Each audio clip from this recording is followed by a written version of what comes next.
So these are the variables you'd have to take into account if you're going to capture the reality of bed configurations, and the usual flow depth, flow velocity, sediment size. The fluid density is important. The fluid viscosity is important. And then there's sediment density and gravity. Now, I have to make a few comments about it. The particles have weight, and that's a combination from the density and gravity that makes weight, right? But also density, fluid density, sediment density itself is important by itself. And I want to show you now, see how lucky I am here. Yeah, okay. They act together. And obviously weight is important. That makes the sediment negatively buoyant. But particle density gives the particle inertia going through the fluid. So if you had a turbulent fluid, the particle tends to go by itself and not be affected by the turbulence. So, and here's the thought experiment. Did I tell you about thought experiments? I love thought experiments.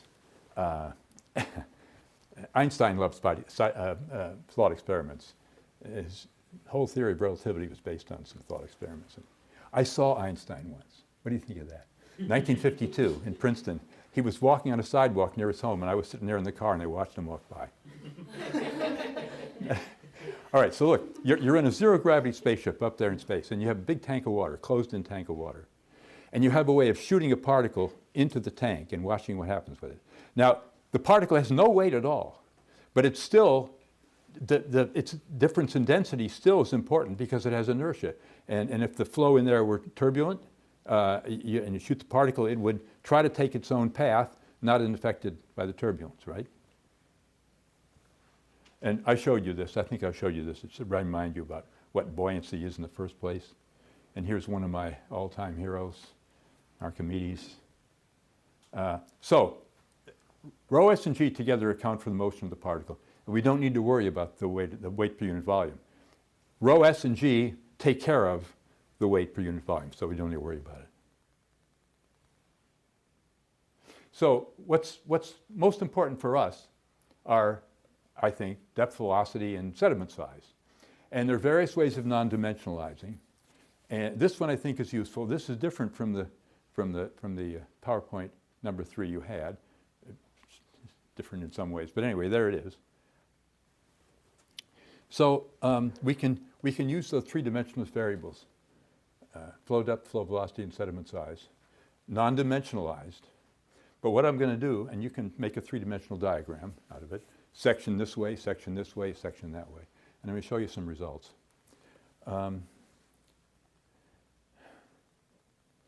It's non-dimensional, but the graphs that I'm showing you have these variables are normalized to 10-degree water temperature so that it all comes out nicely on the graph. And I'm going to make some more comments about that soon. So here's the sections. All the diagrams are normalized to 10 degree. I don't expect you to see a lot of this, but I'm going to show you the next slide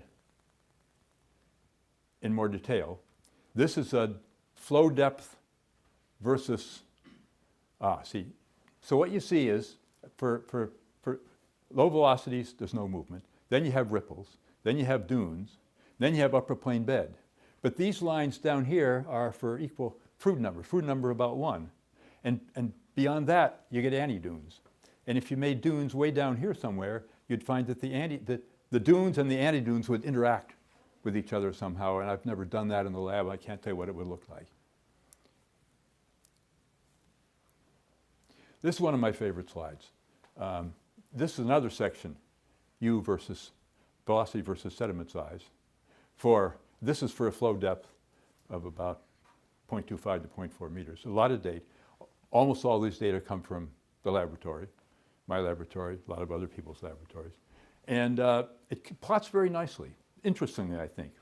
For fine sediments, you form ripples, and then they change to upper plane bed at a certain point. I told you that already, I guess. For another range of sediment sizes, about in here, ripples go into dunes, and the dunes go into plane bed. But beyond about 0.5 millimeter, there are no more ripples. Ripples don't form, only dunes. As soon as you go from no motion, you develop dunes. And the anti-dunes would be way up in here somewhere. This is for number 1 right here. Does that make sense to you? And I think I have a cartoon of this in your notes, which shows this in nice. And let me go back here. What I like about this is you can fit a curve, a very natural, normal curve, with no scatter. It really works, which means we're doing something right. I have a colleague named Dave Rubin. We've been together for a long, long time. And he picked up on this, and he and Dave McCulloch made this a little complicated, but this is the three-dimensional graph that I just told you about. But it extends up to considerable depths, and you get stuff out in here. These are sections through that graph, and you have to imagine volumes of existence fields. And as far as I know, nobody's improved upon that, which seems strange because it's really important to think about greater flow depths, not just the typical flow depth like this in laboratory channels. It's seldom greater than about a meter because you have to have an enormous channel to make different things. All right, so now we're limiting ourselves for water on Earth gravity and sediment particles, you know, quartz density, sediment density, and water. But you can easily adjust this for different gravity.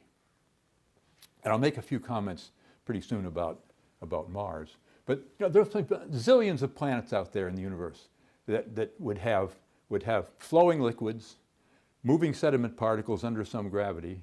And there are some constraints. There aren't too many liquids that have different densities of viscosities. I mean, you can use motor oil and honey, I suppose, to have higher viscosities. But the density, you know, condensed matter liquids don't have a great range of densities. But just keep in mind that this is just one little thing on Earth, and we have a wide range in the universe that we're not going to know anything about. Here's an issue. Yeah, I don't know whether you've been thinking about this. It's the boundary shear stress that moves the sediment. So why don't we use the boundary shear stress on that graph instead of depth and velocity? But there's a problem here. Now, this is an old slide that I made in 1975, and I was calling it flatbed instead of upper plane bed. And this is a graph of bed shear stress versus mean velocity. And it doesn't just go up monotonically upward. There's that little bump there, and the next slide explains it more. So this is boundary shear stress versus velocity, and here's that curve I showed you. And there's a range of boundary shear stresses for which you can have 1, 2, 3 different flow velocities. Now, why would that be? Can you think about why that would be? Strain your brain a little bit here. I don't get any responses, so I'm going to go on ahead. All right, so as you increase the velocity over rugged bedforms, dunes and ripples, the boundary shear stress, the total boundary shear stress is high because of all that form drag, right? Remember form drag? And, but then the dunes wash out to plain bed, and all of a sudden, there's no form drag, only skin friction. So you'd expect to have overlap in the graphs.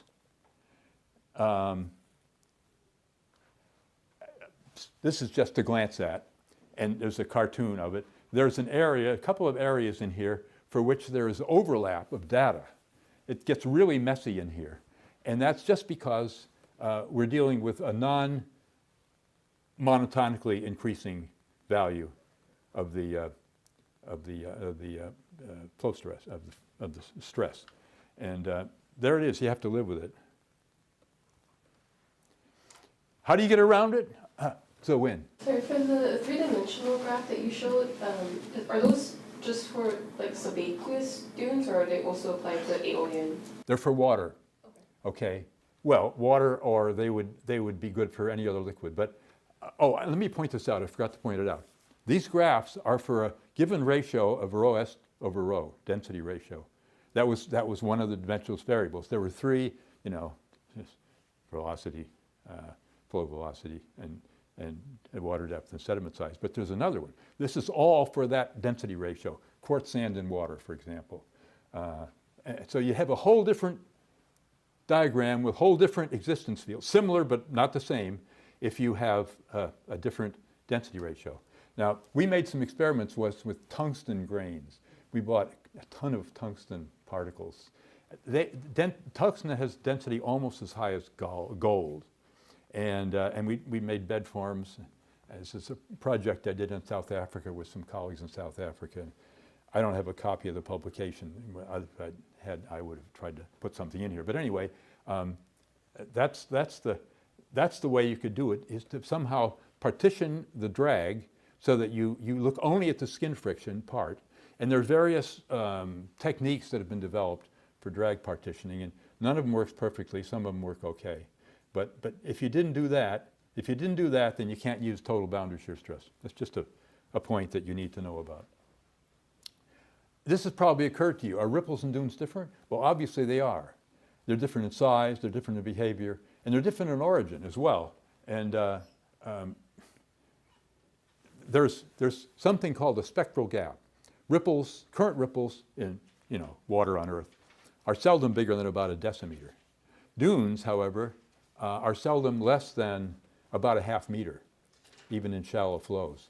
So there's a gap, a spectral gap in sizes there. Ripple spacing is almost independent of flow depth. You can have flows that are half meter deep and you make ripples. You can have flows that are 10 meters deep and you have the same ripples down there if you have the same near bed flow velocity. Dunes, on the other hand, the dune spacing goes as the water depth by something like a factor of 5 to 10. So they really do change with water depth considerably, which is good for interpretation, because if you can measure dune, if you can back out dune size from your outcrop, then you'd have something to say about the water depth. This is something I'd like to address, and I've been thinking about it for years. There have been various papers written by various people on making stability analyses to explain the dynamics of ripples and dunes. You start with a planar bed, and you have a flow over it, and you make a little disturbance. And sometimes that disturbance generates bedforms, and you saw that when I was talking about the incipient ripples earlier last time. But sometimes it gets washed out again, and it's unstable. And so you have to do that kind of thinking to try to account for why there are ripples in the first place or why there are dunes in the first place. And I'm not addressing that, but you should be aware that's a problem.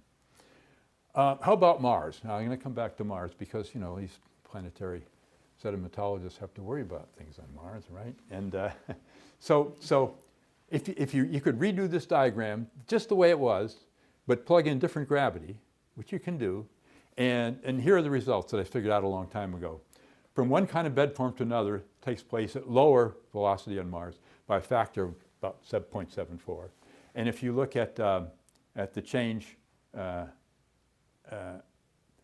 from one kind of bed form to another takes place larger by a factor of about 1.36. That's my almost total contribution to planetary sedimentology. No, there's going to be another one coming along too that I'll mention later. So now we're on to oscillatory flow bedforms, which are just as important. How do you make oscillatory bedforms in the laboratory? We've done this.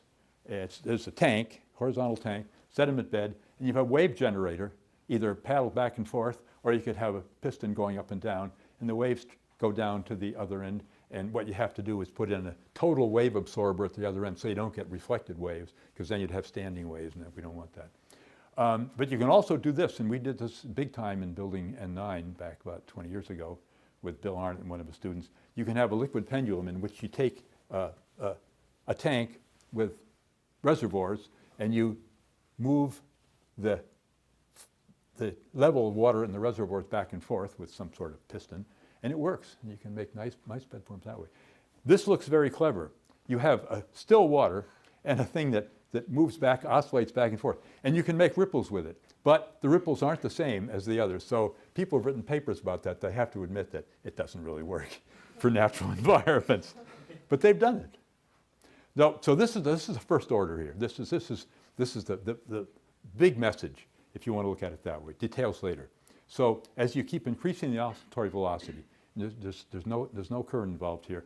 You have straight two-dimensional ripples, regular straight two-dimensional.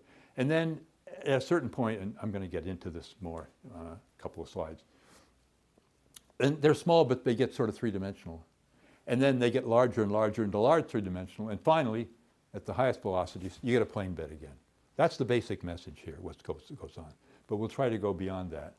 So here we go again. We're going to make another dimensional analysis. And so we just, assuming that you're doing it. And so we're going to use either oscillation period t, orbital diameter d0, or maximum velocity, orbital velocity um. And it turns out, and I'm going to show it in the next slide, those three are not independent of one another. There's a relationship, umt equals pi d0. So only two of them can be chosen independently. And what we're going to do is choose period and velocity for that. But I just want you to be aware that those are the only two you need to account for what waves do on the bottom. And so you get another three-dimensional graph. You know, I keep giving you these three-dimensional graphs. Oscillatory velocity um, oscillation period t, sediment size d, and this is what I mentioned here, that you have this relationship, which I'm not proving to you, but there it is. Now you can section various ways. There's three ways you can section, right? And it gets a little complicated, but I have to point out that in a laboratory tank or channel with waves, I'm sorry, let me start again. If you had an oscillatory flow duct, like that liquid pendulum thing, you're at liberty to specify any orbital diameter, any orbital velocity, any wave period you want.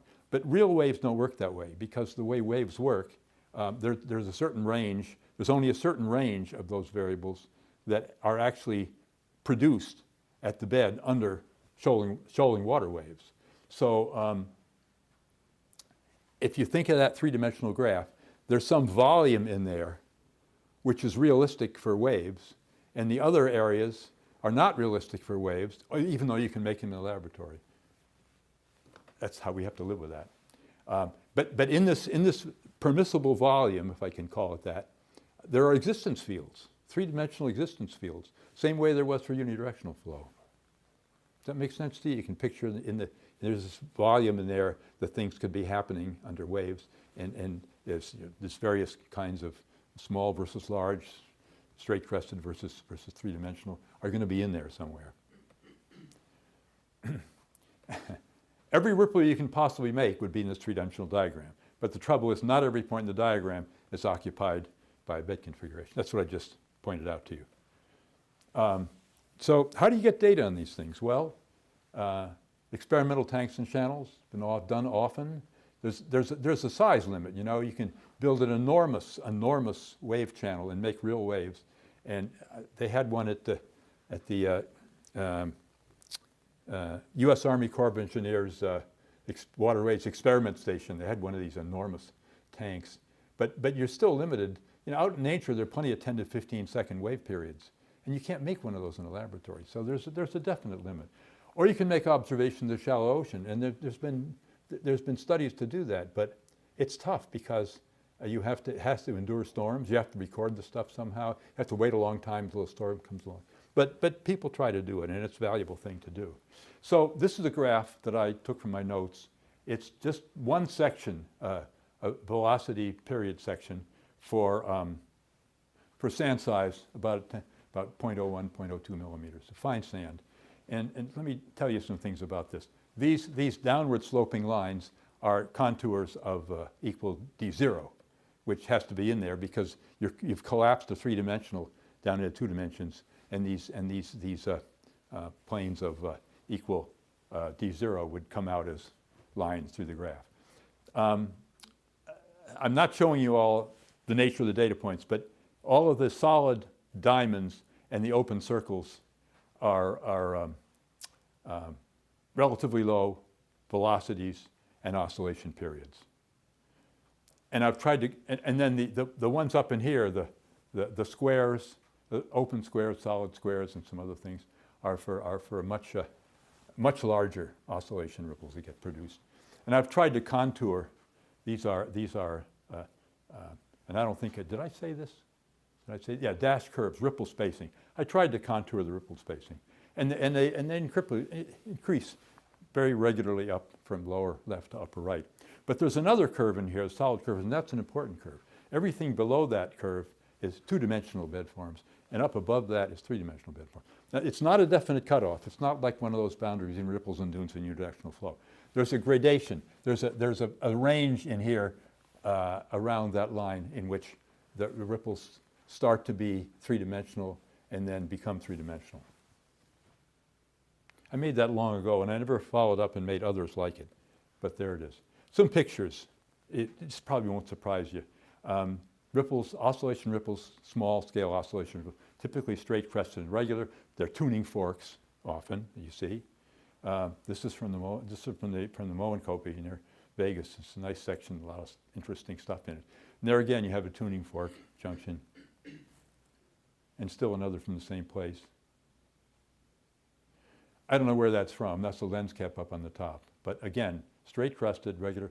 They're sort of rounded off at the top, and I'm not sure why. This is classic small scale, straight crested oscillation ripples from the Farron sandstone member of the Mancos, and looking straight down on it. There's a pen or a pencil per scale over there, and a similar kind of thing from the Cardium up in Alberta. Now, what's going on here? Explain that to me. The hint, of course, is that we're dealing with oscillation ripples. So what do you make of that? I have to challenge you guys now and then, you know. Well, what I should have done is put the next slide in and turn it upside down, because if you did that, it would just look like oscillation ripples. This is a slab that came off something and it fell upside down. That's what a ripple bed looks like upside down. I've never seen that except just in one place, but okay. And now on a broader scale, this is a big flat tidal sandbar off the coast of Eastham in Cape Cod in Mass Bay, and so you see, if you look at just a little area here, it would look sort of like what we're doing. But when you look at the whole field there's a lot of sinuosity and tuning fork junctions and things like that. There's a whole series of these bars, one here, one here. You can count 4 or 5 bars at spring low tide where the water's lowest. It's an amazing place. All right, some ripples. You can see, this one looks symmetrical. This one is sort of asymmetrical, but you can see the laminae inside the ripples, indicating that the ripples were moving in one direction, shifting in one direction. And that can happen. That can happen in oscillatory flow, even when it's purely oscillatory. And I'll tell you more about that. They can get really big. We made this in a oscillatory flow duct with a long period, and they're big. These are centimeters here. This is an amazing photograph. I didn't take it. This my long-term college colleague and mentor, John Harms, gave me this slide, copied this slide for me. And this is a 1/2 meter, I think, 1/2 meter scale. And these are big. They're meter plus scale. They're probably in coarse sand, I'm guessing. They're very straight crested and regular, and I've never seen one of those in my doings, but he showed it. Now, this is my favorite outcrop. It's a win. Does the spacing between the oscillatory ripples vary with flow depth the same way you have with unidirectional flow? And can you backtrack what? Well, go back to the graph with all the data points on it, remember? And we contoured the spacing. So it varies with both variables, not just one, right? That's a rock hammer. You see the rock hammer? And if you look at that, you can recognize there are hummocks and there are swales. And they're isotropic in the sense that they don't bend one way or bend the other way. And I remember looking at this outcrop. It's a little bigger than what I took the picture of. And you can sense that the hummocks are arranged in a hexagonal pattern. And in the middle of the hexagon, there's a swale.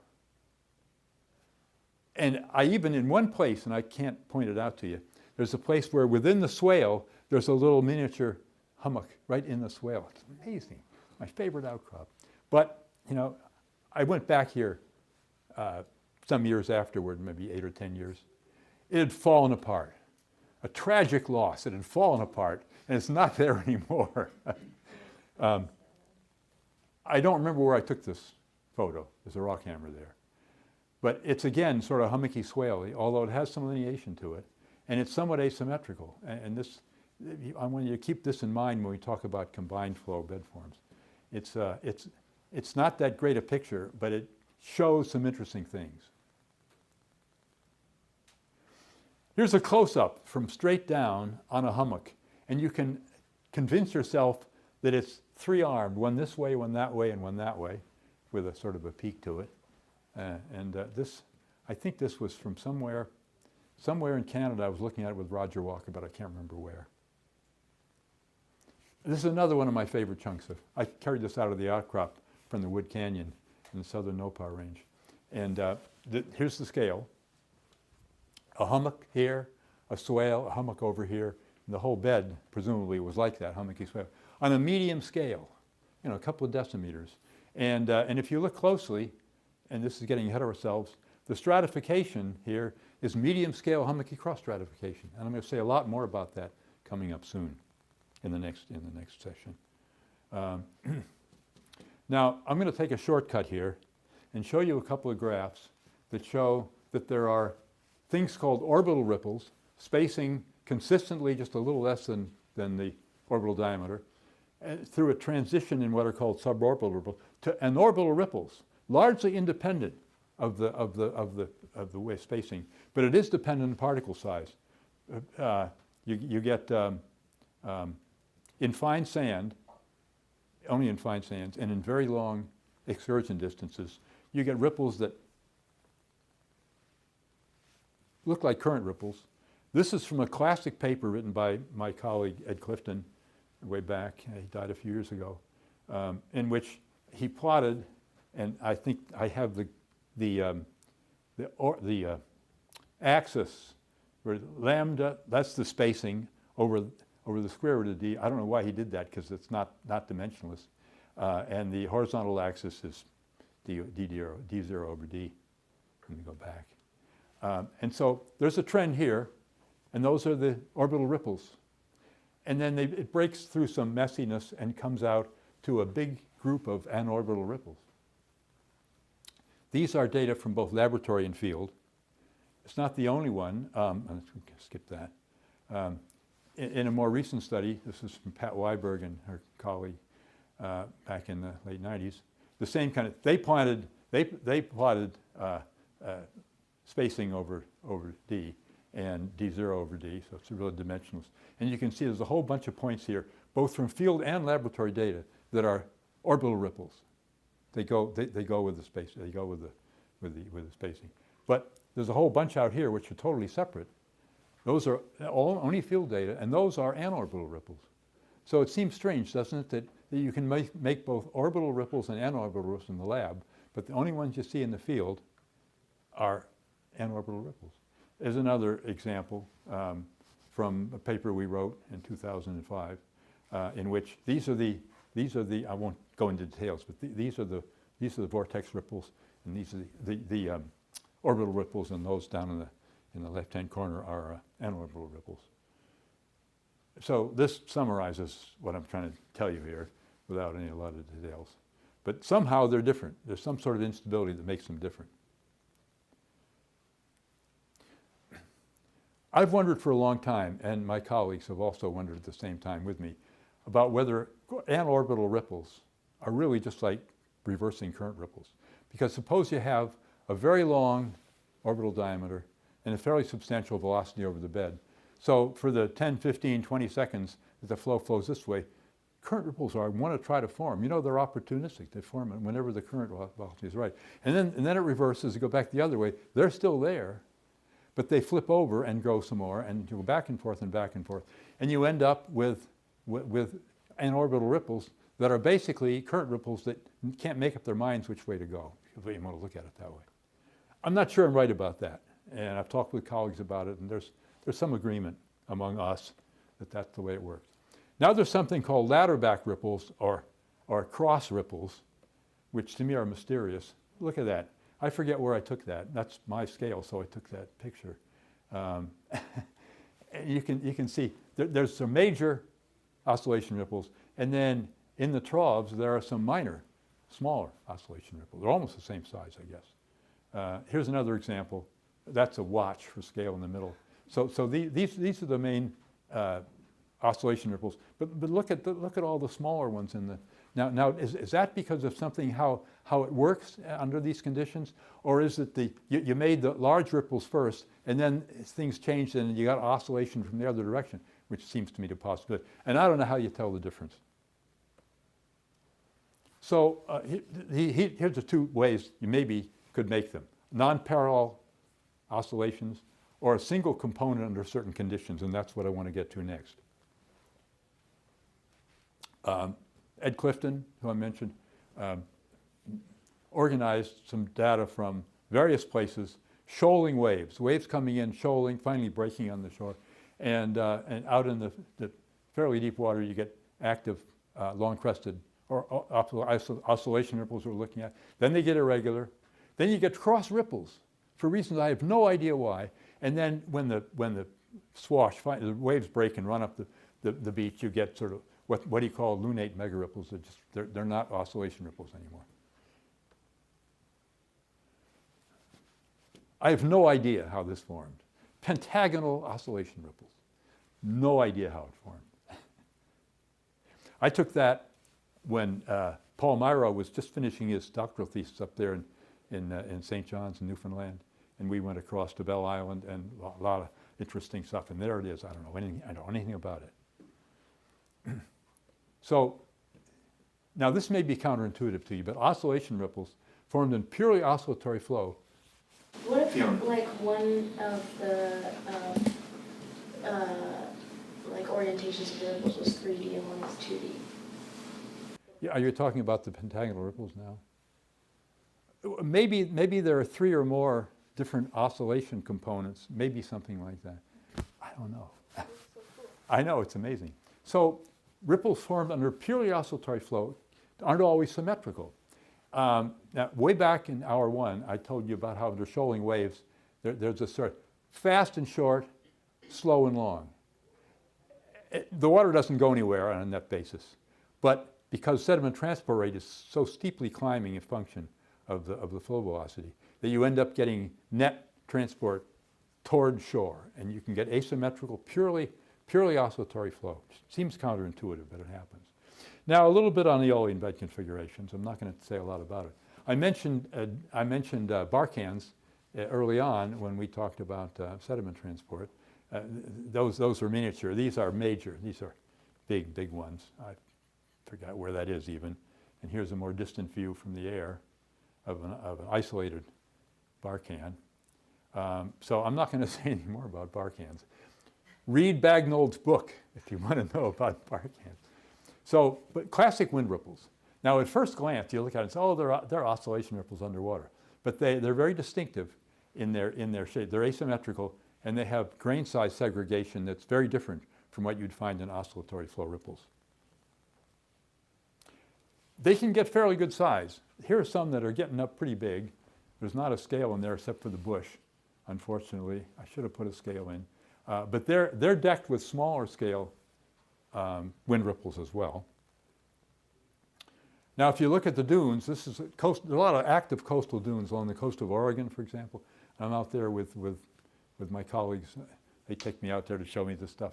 And you can see the straw surface of the dune, strong aeolian transport, no ripples, plain bed transport.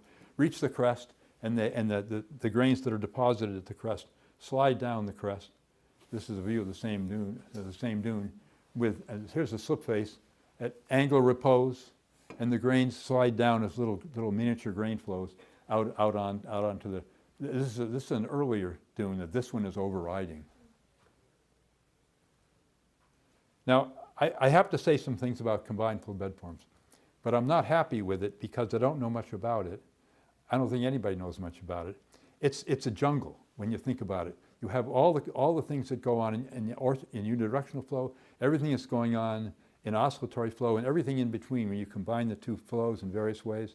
And you get an enormous variety of bed configuration, and therefore an enormous variety of sedimentary structures. And it's a jungle. It's a dog's breakfast, as John Grotzinger likes to say. So that's the topic. How do you make oscillatory, how do you make combined flow bed configurations? Well, you can do it in the lab. If you have a unidirectional flow and a parallel oscillation, it's pretty easy to do, and we've done it in our laboratory. But if they're at right angles, it might be doable in the lab. I once thought about writing a proposal to build a flow channel with flow and reservoir tanks on the side, and you can rock the channel back and forth to make an oscillation while the current's flowing. I never did it, but I thought it would be a cool idea to do.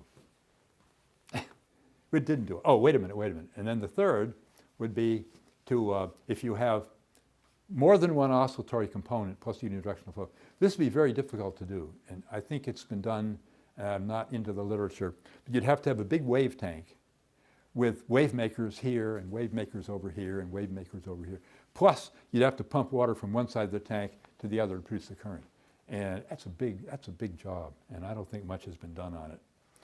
So here we go again. We're going to another dimensional analysis.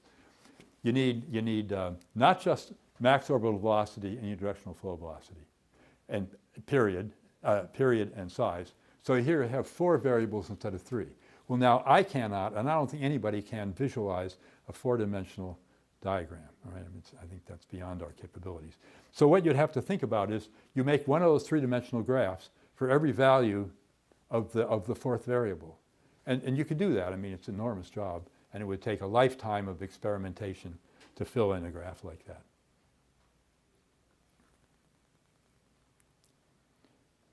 So this is from before, right? And from earlier. And now we're dealing with this oscillatory velocity versus oscillation period versus sediment size. And you'd have to do one of those for every value of unidirectional flow added onto it. It gets really messy. We don't have to do this. There's another way of, there's a velocity symmetry value, but it's not important to worry about. I'm not going to say that. So we're far from filling these diagrams. It's the way it is. Here's some nice papers. In case you're interested, you can pursue some of these papers. Ours is one of them. There was a student, when Bill Arnott's students from University of Ottawa, Simone Dumas, came down to build and operate a giant flow channel, oscillatory flow channel, with unidirectional flow as well. She and I built this thing with some help from other employees. She was the person who was the best arc welder of any of the employees and students I've ever had. I teach these people how to do that because we build things, and she was really good at it. So here are some of the results that she got.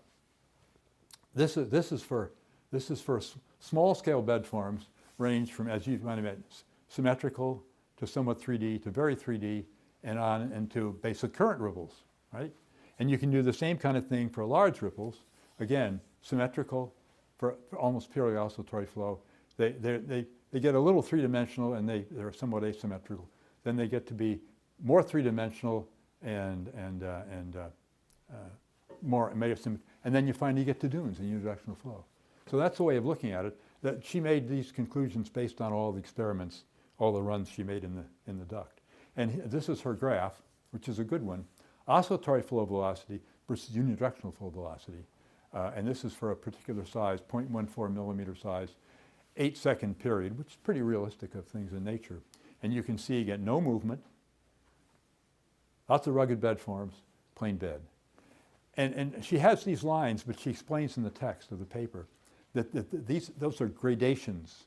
There's a gradation between symmetric large ripples, asymmetric large ripples, asymmetric small ripples, and symmetric small ripples, with no definite boundaries. So this is one of these diagrams where we don't have a lot of nice boundaries the way we did in unidirectional flow, which we have to live with. This was one that I did with Bill Arnott. We published a paper earlier than that. And it shows the same kind of thing with data points. And there's another one. Oh, there's not another one. There's one in the addendum, which I didn't include here, a more recent paper by Perillo et al., Mauricio Perillo, my young colleague. And they did a very similar kind of duct and similar experiments You know, look at this. And they produce this, just the same kind of graph, but it's nice to look at because it has colors in it. And that's in the addendum there. I'm pretty sure it's in the addendum if you want to look at it sometime. Photo to come, but I don't have any photos. You know, I've never taken a photo of what I think to be or know to be a combined flow bed form. And that's just the way it is. There are photographs from the experiments, and I don't have access to them. I tried to get them, couldn't get them easily enough. All right, so now it is getting late, and it's time to start on number 4. So now we're dealing with sedimentary structures. We're going to look at rocks now, see what the structures are like. Now, I don't want to insult your intelligence, but a stratum or stratum, distinctive layer of deposited sediment. And it can be tabular, it can be non-tabular. Okay, and there's a conventional lamina versus bed, one thin and one semi-dry. This is a terrible term. Never use this term, laminations. It's either lamination or lamini, one or the other, but not laminations. This is the editor. This is the copy editor in me speaking. No, really, I'm serious. A lot of people say that.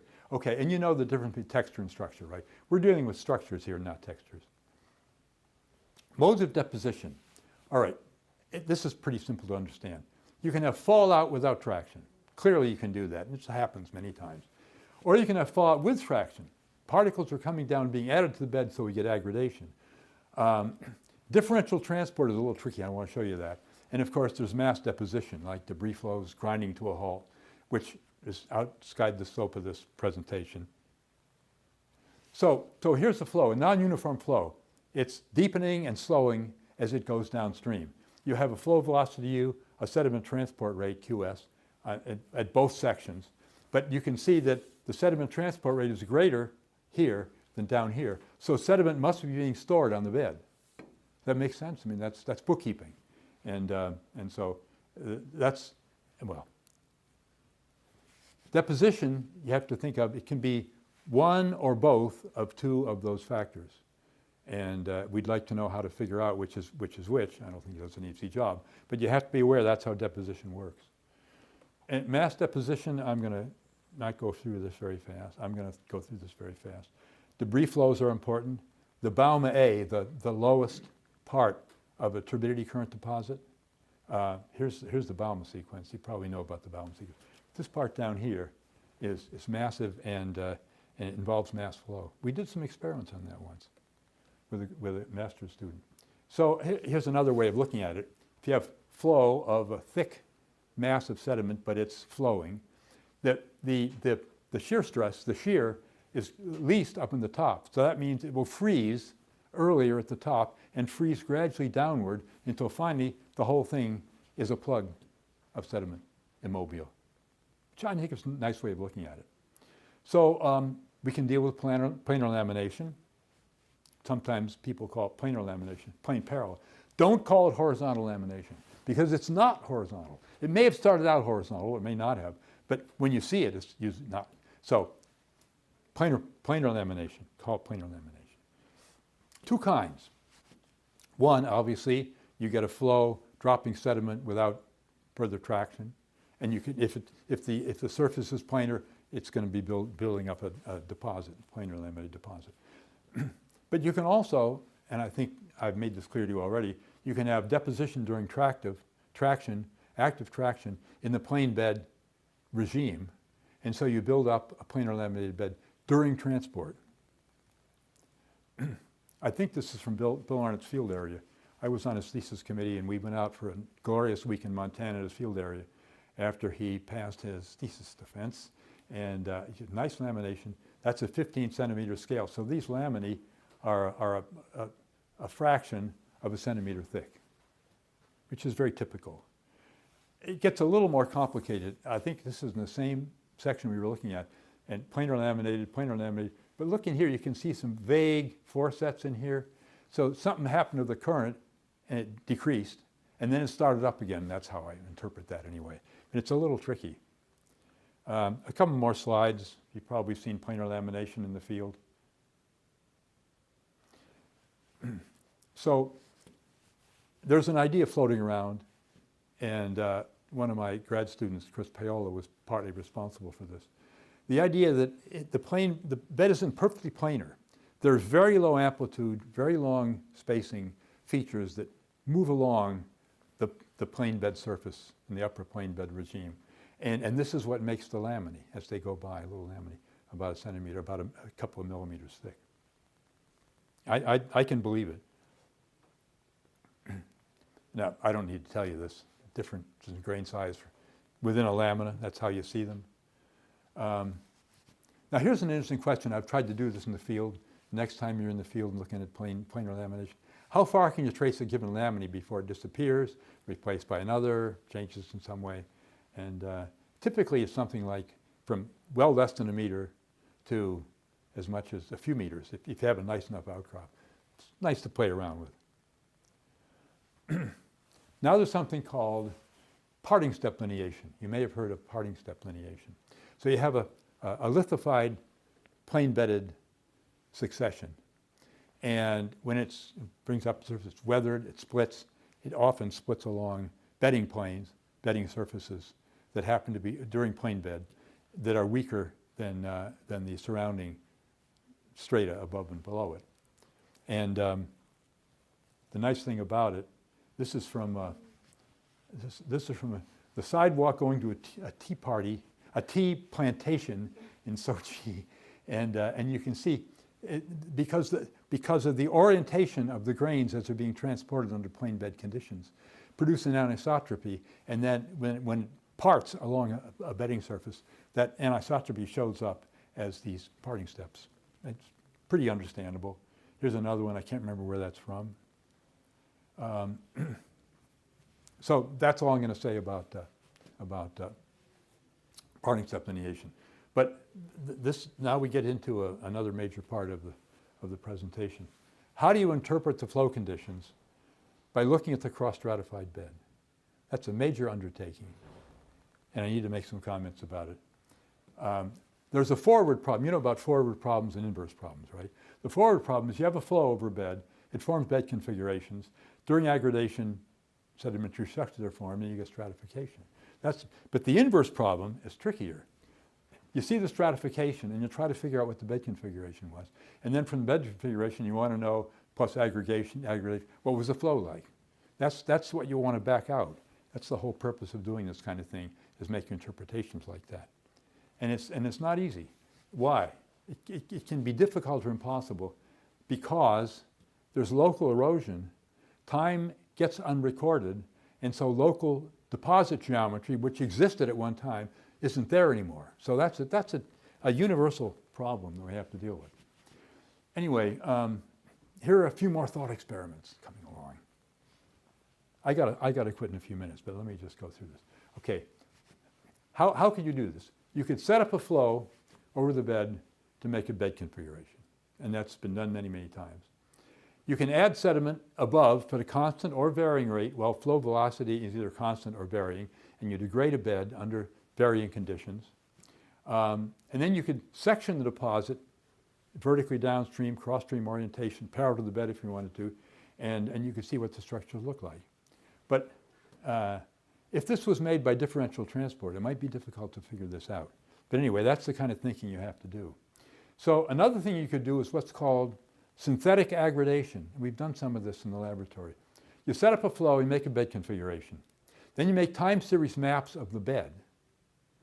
And you artificially aggrade them in time steps. And you end up with a cross-stratified deposit. And it does pretty much mimic what would happen if you actually aggraded the bed, which of course is very difficult. I guess you could stack them by computer. This is fairly easy in the sidewall, transparent sidewall of a channel. But it's not easy if you're looking at a whole area. How would you do it? You'd have to do sonar profile, sonar profile, sonar profile, and then stack them up. Could be done. And I don't know how much it's been done. We did some of it. In the natural flow environment, the obvious thing is to go out to some station out offshore, in the shallow offshore, and instrument it with some sort of permanent tripod structure, looking down at the bed, and also measuring the flow. And there have been some good studies, but that's really difficult because It has to resist big storms, and there are all kinds of technological problems in actually making it work. But there is some of that, and that's very valuable to do. So I think that's a good place to quit. It's after 4. I'm going to point out that facies models, you probably know about facies models. Models for interpreting sedimentary environments. This is a nice statement, very well worded by, this introduction of the SCPM Special Publication 84 in 2005. A model is a point of comparison, it's a guide for further observations, serves as a base for hydrodynamic interpretation, and it acts as a predictor for new situations. That's really valuable to be able to do. And what we're dealing with here is a kind of a subset of facies models, and that's depositional models. Look at a particular bed in a given facies. What can you back out of that bed in terms of making interpretations of flow conditions and sedimentation? And I think that's all I'm going to deal with. Next time I'm going to start in with cross-stratification, which is really the main thing in this presentation. And so that'll be 2 weeks from now, remember, 2 weeks, same time, same place. And I'll finish up the presentation talking about cross-stratification in various kinds of flow environments with lots of pictures. Okay? See you then.